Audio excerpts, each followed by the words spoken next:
friends, welcome to Kavita Samayalarai. இன்னைக்கு நம்ம பார்க்க போற ஸ்பெஷல் ரெசிபி ஒரு இன்ட்ரஸ்டிங்கான இன்ஸ்டன்ட் போண்டா ரெசிபி. வீட்ல நம்மளுக்கு இட்லி மாவு இருந்தா போதுங்க. உடனடியா ஒரு 10 நிமிஷத்துல நம்ம டீ டைம் ஸ்நாக்குக்கு இந்த போண்டா ரெடி பண்ணிடலாம். ரொம்ப நல்லா இருக்கும். நல்ல கிறிஸ்பி அண்ட் கிரன்ச்சியா சாப்பிட்றதுக்கு சூப்பரா இருக்குங்க. இது அப்படியே சாப்பிட்றதுக்கும் நல்லா இருக்கும். சட்னியோட சேர்த்து சாப்பிட்றதுக்கும் ரொம்ப நல்லா இருக்கும். ரொம்ப சிம்பிளான ரெசிபி. புதுசாக சமைக்க பழகிறவங்களும் ட்ரை பண்ணலாம். வாங்க அருமையான இன்ஸ்டன்ட் இட்லி மாவு போண்டா எப்படி பண்ணுறதுன்னு பார்க்கலாம்.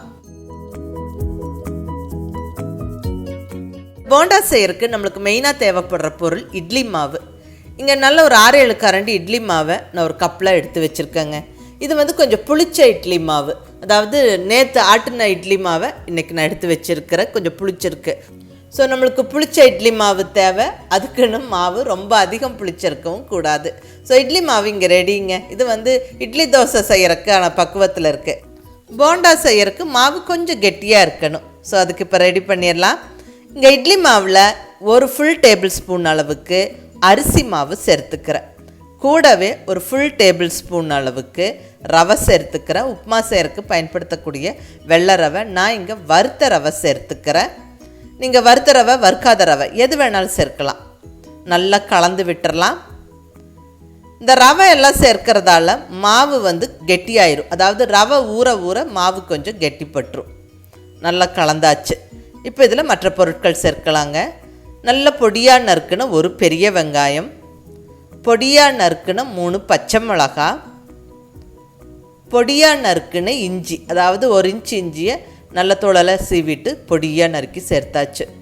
கூடவே கருவேப்பிலை கொஞ்சம் நல்லா அதுவும் பொடியாக நறுக்கி சேர்த்தாச்சு.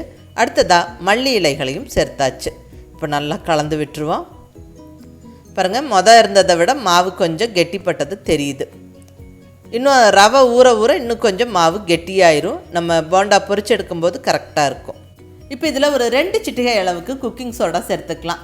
போண்டா நல்லா புசு புசுன்னு உருண்டு வரக்கு ஹெல்ப்ஃபுல்லாக இருக்கும். பட் வேண்டாட்டி நீங்கள் ஸ்கிப் பண்ணிக்கலாம். அடுத்தது ஒரு 2 சிட்டிகை உப்பு சேர்த்துக்கிறேன். நான் ஏற்கனவே இட்லி மாவில் உப்பு சேர்த்துருந்தேன். ஸோ அதனால் இப்போ பத்தாததுக்கு ஜஸ்ட் ஒரு 2 சிட்டிகை சேர்த்தாச்சு. அவ்வளோதாங்க, எல்லாமே சேர்த்தாச்சு. நல்லா ஒரு வாட்டி கலந்து விட்டுருவோம். ஸோ போண்டாக்கு மாவு ரெடி. இப்போ ஃப்ரை பண்ண ஸ்டார்ட் பண்ணிடலாங்க. இங்கே ஸ்டவ்வில் நல்ல ஒரு இரும்பு கடாய் வச்சாச்சு. இதில் பொரிக்கிறதுக்கு தேவையான அளவுக்கு எண்ணெய் சேர்த்துக்கிறேன். எண்ணெய் நல்லா கொஞ்சம் சூடாகட்டும். எண்ணெய் நல்லா சூடானதுக்கப்புறம் ஸ்டவ்வை மீடியம் ஃப்ளேமில் வச்சுருங்க. இந்த போண்டா மாவை கொஞ்சம் கொஞ்சமாக எடுத்து இப்படி கிள்ளி போட்டு விடுங்க. உங்களுக்கு போண்டா எந்த சைஸுக்கு வேணுமோ அதுக்கு தகுந்த மாதிரி நீங்கள் போட்டுக்கோங்க. சின்னதுன்னா சின்னது, பெருசாக வேணும்னா பெருசாகவும் போட்டுக்கலாம். பட் ஸ்டவ் மட்டும் மீடியம் ஃப்ளேமில் வச்சுக்கோங்க. ஏன்னா மேலே நல்லா கிறிஸ்பியாகி உள்ளே நல்லா வெந்து வரணும். ஸோ பொறுமையாக வேக விட்டு எடுங்க. நல்லா இப்படி திருப்பி திருப்பி போட்டு வேக விடுங்க. அப்போ தான் நல்லா ஈவனாக ஒரே மாதிரி செவந்து வரும்.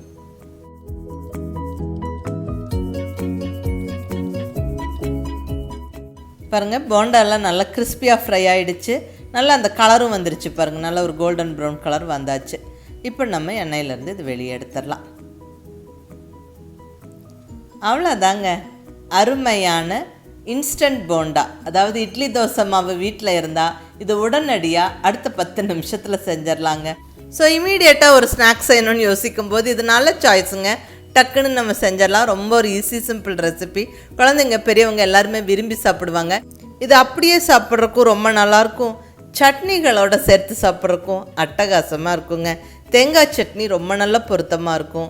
கார சட்னி, தக்காளி சட்னியும் இந்த போண்டாக்கு நல்ல பொருத்தமாக இருக்கும். நீங்கள் ட்ரை பண்ணி பாருங்கள். நான் இன்றைக்கி நல்ல ஒரு தேங்காய் சட்னியும் கார சட்னியும் இது கூட செஞ்சுருந்தேன். ரொம்ப நல்லா இருந்தது. நீங்களும் மிஸ் பண்ணாமல் ட்ரை பண்ணி பாருங்கள் எவ்வளோ கிறிஸ்பியாக இருக்குது. நல்ல உள்ள சாஃப்டாகவும் இருக்குது. இந்த போண்டா அப்படியே சாப்பிட்றதுக்கும் ரொம்ப நல்ல டேஸ்ட்டாக இருக்கும். சட்னிகளோட தொட்டு சாப்பிட்றதுக்கும் ரொம்ப நல்லா இருக்குங்க. தேங்காய் சட்னி, கார சட்னி எல்லாம் ரொம்ப நல்ல ஒரு பெஸ்ட்டு காம்பினேஷனாக இருக்குங்க. தக்காளி சட்னியும் ரொம்ப நல்லாயிருக்கும். மிஸ் பண்ணாமல் ட்ரை பண்ணி பாருங்கள். இமீடியட்டாக ஏதாவது ஸ்நாக்ஸ் செய்யணுங்கும்போது இதை நீங்கள் தாராளமாக ட்ரை பண்ணலாம். எல்லாருமே விரும்பி சாப்பிடுவாங்க. செஞ்சு பார்த்துட்டு உங்கள் ஃபீட்பேக் சொல்லுங்கள். பிடிச்சிருந்தால் லைக் பண்ணி, ஷேர் பண்ணி, கமெண்ட் பண்ணுங்கள். கவிதா சமையலறை சப்ஸ்கிரைப் பண்ணி என்னுடைய மற்ற ரெசிபிஸும் வீடியோஸும் பாருங்கள். தேங்க்யூ.